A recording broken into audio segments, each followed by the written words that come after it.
C D E F G সব পারি। আরে তোমাকে এতগুলো বলতে বলেছি? আমি যেটা বলতেছি সেটাই বলো। এরপরে কি হয়? আপনি কোন কি হয়? সামনে শিখিয়ে দিছি আমরা এরপরে হয় বি, কিন্তু তোমরা বলবা এরপরে হয় সি। ঠিক আছে, তোমরা ভুল করবা আর আমি তোমাদেরকে শিখিয়ে দিব, কারণ আমি তোমাদের টিচার। বলো এরপরে কি হয়? সি। গুড। স্যার আপনি যে পরিমাণ টাকার উপর দিছেন আমার তো মন চাইতেছে আরো বেশি বেশি করে কই। কবি সাহেব যা যা বলতে বলেছে সেগুলোই বলো, এক্সট্রা কিছু বলতে হবে না।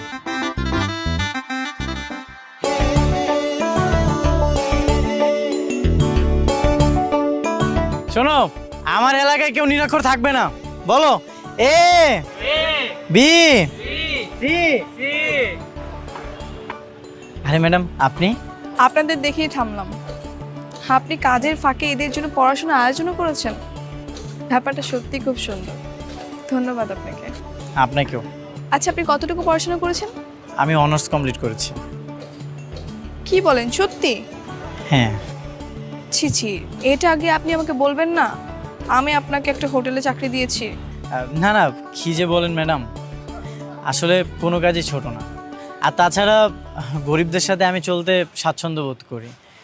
বড় লোকরা তো আমার চোখের বিষ। এসব বড় বড় জব করে ধনী হতে চাই না। বাহ, আপনার সঙ্গে আমার অনেক মিল। তাই নাকি? স্যার আপনি অনেক ভালো মানুষ। আপনার এই ঋণ আমরা কোনোদিনও শোধ করতে পারবো না।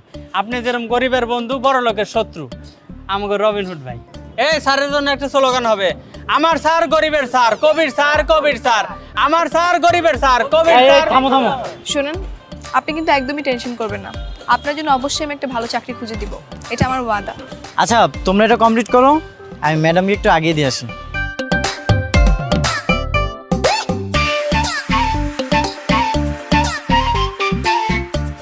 আপনাকে আমি যত দেখছি যতই মুগ্ধ হচ্ছি। আমিও। জানেন, আপনার মাও কিন্তু অনেক ভালো মানুষ। যাদের মা অনেক ভালো তাদের সন্তান এমনি অনেক ভালো হয়। আচ্ছা, আপনার বাবা যেন কি করে বলেছিলেন? বাবা বাবা ওই যে সবজি বিক্রি করে। সেটাই তো। চলুন না আপনার বাবার সঙ্গে একটু পরিচয় হয়ে আসি। কি হলো, কোনো সমস্যা? না না, কোনো সমস্যা না। আজকে আমার বাবা একটু কারণ বাজার গিয়েছে সবজি আড়তে, কালকে নিয়ে যাই। হ্যাঁ ঠিক আছে, চলুন। খালাম আপনার চা। আজকে আমার খুশির দিন। এই তুমি বোকার মতো হাসছো কেন? ওমা হাসবো না? এখন কেমন লাগে? আমি যখন কাজের বুয়া সাজবো বলছিলাম তখন তো খুব মজা নিয়েছিলাম। এখন এখন তো তোমাকে সবজি বিক্রি করতে হবে।